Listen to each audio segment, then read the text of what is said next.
Okay, this video is acute kidney failure, and it came out of, I got a phone call today. One of my doctor buddies calls me up and says a friend of a friend is in sudden onset acute kidney failure presenting with a GFR of only 15.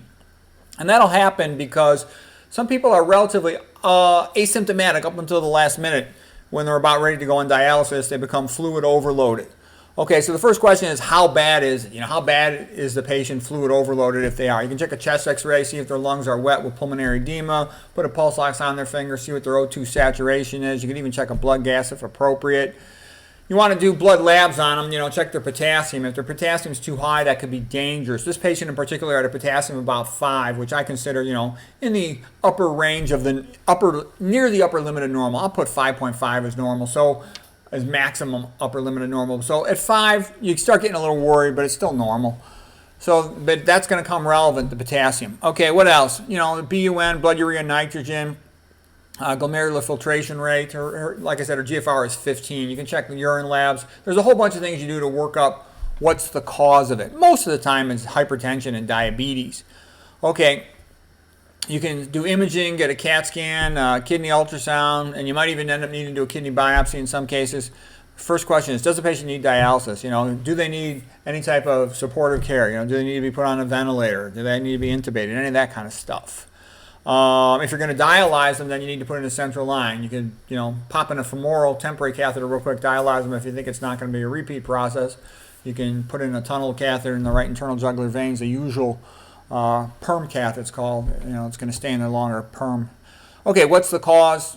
Is it a sudden event? And you usually know it. They would have been in the hospital already. Hypotensive shock, sepsis, congestive heart failure. And an old guy, you'll often find a big prostate obstructing both kidneys at the bottom of the bladder. Rarely it could be a bladder cancer. If you have a unilateral obstruction due to a stone, that's usually not going to put them into kidney failure unless the other kidney's not working, so I'll say trophic or something. I'm going to get to some more interesting stuff. I had to just give this background intro stuff. This is pretty basic. Any doctor knows this, can look this up in a book, and it's pretty routine. Is it an autoimmune disease?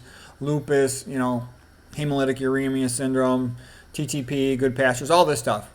Rhabdomyolysis, endocarditis, IVDA, HIV, blah, blah, blah, and nephrotoxic medicines. Okay, so here's a picture of what some of this stuff looks like.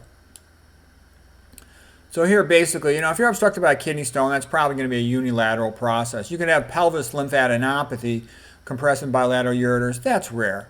It's common to see an old guy with a big prostate having bilateral hydronephrosis, obstructive hydronephrosis, where these collecting systems dilate up because you can't get the urine out of the bladder. You can have a proximal stone up in here. Or then you can have intrinsic kidney diseases, like a lot of the autoimmune diseases cause intrinsic failure of the kidneys. Okay, but diabetes and hypertension are the two most common things by far. Okay.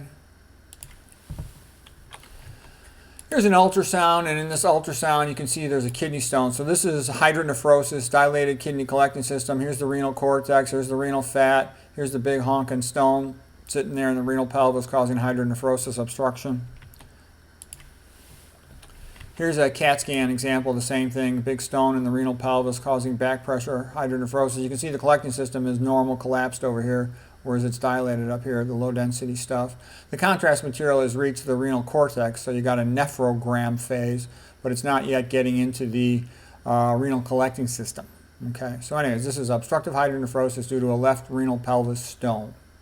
Okay. You call that. All right, let's go to the next one here.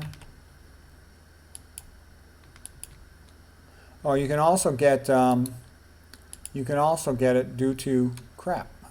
Why is it moving? All right. I'm sorry about that. Let's go back up. You can also get it due to this bodybuilding stuff.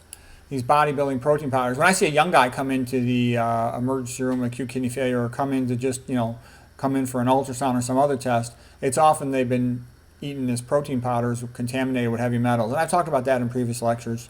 And, Consumer Reports has papers on that. Creatine can also be toxic to the kidney. There's a few other potential issues with bodybuilders, but that's sort of the main point. This is a slide that I wanted you to see because this is what I actually went through with my doctor buddy, because he knows the family personally and he's working with them. Said, first of all, they want to switch to 100% vegan diet. This is a patient who had gradually progressive, along the lines of diabetes and hypertension, most likely. For all these reasons, fiber protects the gut lining. It also protects the kidney glomerular lining and helps prevent leaky gut, which prevents autoimmune diseases. So it benefits in a bunch of ways. Okay, potassium. You got to watch out. Some people can no longer excrete potassium adequately, and they're at risk for potassium going too high. So in those persons, you want to keep it a little low. In general, a lot of fruits are quite low in potassium. I'm going to talk about that in a moment. We'll come back to that. You can also use potassium binders that bind it in the gut so it's excreted from the body, not absorbed into the body. You got to make sure they're not on a potassium-sparing diuretic or something that might lead to increased potassium in the blood. Plants also got magnesium, vasodilator, potassium, magnesium, and nitrates. Plant nitrates are all vasodilators that improve blood flow to the kidney. You want to avoid sodium, a vasoconstrictor to the kidneys. The antioxidants in plants are helpful. Alkaline nature of plant foods, especially fruits and veggies, protects the kidney, because one of the jobs of the kidney's main job is excrete nitrogen from protein, but its second job is excrete acid, the protons, and that mostly comes from metabolic acidosis related to animal protein because it's got more methionine, a sulfur-containing amino acid, and some of that's metabolized in sulfuric acid. And that leads to metabolic acidosis, and calcium's leached from the bones and the muscles to be co-excreted with hydrogen protons from the kidney to get that acid out of the body. But by pulling calcium into the urine, you get calciuria, increasing the risk of kidney stones, precipitation and occlusion of renal tubules. You want the food to be as low in protein as possible because, the main thing the kidney does is excrete that nitrogen, which only comes from protein. There's no nitrogen in fats and carbohydrates. Complex carbohydrates, in other words, starch, are the best food. Phosphorus, you have to be careful about. Some of the patients can't adequately excrete phosphorus, and so the phosphorus levels can rise, and then they can set off this whole cascade of secondary hyperparathyroidism and problems with calcium management. So you can use phosphate binders. And again, plant foods, the phosphate's largely bound to phytate, so there's less absorption. It protects you. The worst is processed foods because the additives are rapidly absorbed, and the meat phosphate is more accessible, bioavailable to the body. So that's another advantage of plants. Iron from plants is relatively poorly absorbed. Okay. Some exceptions, plant foods that I do not think are good, these high-fat plant foods, I think that those are a problem, and I would not recommend them in an acute kidney failure patient. Okay, meat's basically everything bad. The sat fat's really bad for blood flow. You need good blood flow to your kidney. Animal protein's bad for multiple reasons, and not the least of which it puts the kidney into hyperfiltration, overworks the kidney, accelerates the rate of kidney failure. It's intrinsically high in protein and intrinsically high in sat fat, both of which are toxic to the kidneys. And then people think fish is good. No, fish is a terrible food. It's really high in Hg. It's super acidic. The O3s are immunosuppressants, and they're fat. They're not good. Uric acid is also bad. Increased delivery of uric acid from meat. Also from eating high fructose corn syrup. AGE foods tend to be high fat and high protein foods. That includes, your animal foods, but it also includes nuts, and they're also problematic and potentially worsen like diabetes. Avoid, caffeine. That's also can cause increased insulin resistance, worsen diabetes, cause insomnia and other problems, hypertension, strain on the heart. Arachidonic acid, is a big thing from omega-6 fats from animal foods. You don't get those in a significant amount from plant foods. Estrogenics can fatten up an animal. These are just all the problems with meat. But we talked about phosphorus being more available. Biomagnified pesticide accumulation is bad. Often meats flavored with sodium or preserved with sodium. Processed foods tend to be very high in sodium. So all that stuff is bad. Basically, you don't ever want to eat processed food or animal food again, any of them, including dairy. And you want to eat plant foods, in particular low-protein plant foods. And then you got to check your potassium to see if you need to restrict potassium or not, and then decide what you're going to do about that. Okay, because also the fiber in plants protects you from all this sort of stuff. These toxic gut bacteria metabolites that are made in increased amounts in a person who eats animal foods, like p-cresol sulfate and doxyl sulfate. There are kidney toxins and cardiovascular toxins, plus also there's TMAO, trimethylamine oxide, That's also a problem, and that's related to meat diet, the carnitine, the choline, and it's in meat. So, it's time to become 100% vegan, no doubt about it. All right, here's some relatively low potassium foods. In general, the fruits, it's rather extraordinary too. If you look at these fruits, these have relatively low amounts of potassium per serving. They tend to have relatively good K-factor ratios, meaning the amount of potassium to sodium. One of the things that I noticed was quite interesting was they're very low in fat. So these are some big positives on fruit. Number one, it's relatively, they tend to overall have a decent amount of potassium and a good ratio. You'd like a ratio, a minimum of at least 5:1 potassium. KNR is a potassium-sodium ratio. K for kalium, that's potassium. Na for natrium, that's sodium. And then ratio KNR.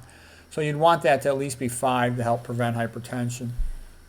But they don't have that much potassium. So these are examples of fruits with reasonable amounts of potassium. Kempner would give his patients, white sugar if they needed to gain weight, which is very low, next to 0 in potassium. And there's also 0 in nitrogen. Now, the other thing you can do is if your hospital is lucky enough to have a registered dietitian who has expertise in treatment of kidney failure patients, then you can talk to them. This is that lady, Jennifer Moore, who has, wrote this really good book here on plant-fed kidneys, and she's given a lot of lectures on YouTube. So if you've got somebody at your hospital who's local, it's probably convenient to go with them. But from what I've seen, most nephrology kidney doctors don't know anything about nutrition, next to nothing. And a lot of places don't have a kidney dietitian. So if you don't have somebody immediately available that can provide you with expert information, then you can consult somebody like Jennifer Moore through the internet for telehealth, who is an expert renal dietitian. This is her book. You could read her book. It's pretty easy to read. You could read it pretty fast. Here's her YouTube channel. I'm sorry, her website.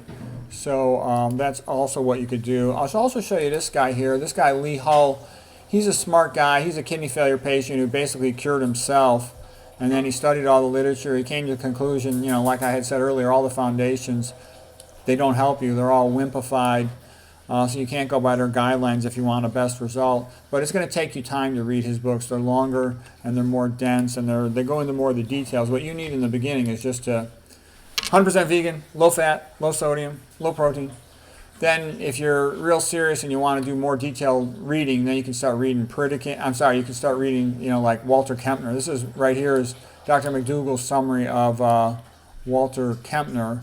This is his newsletter from December 2013.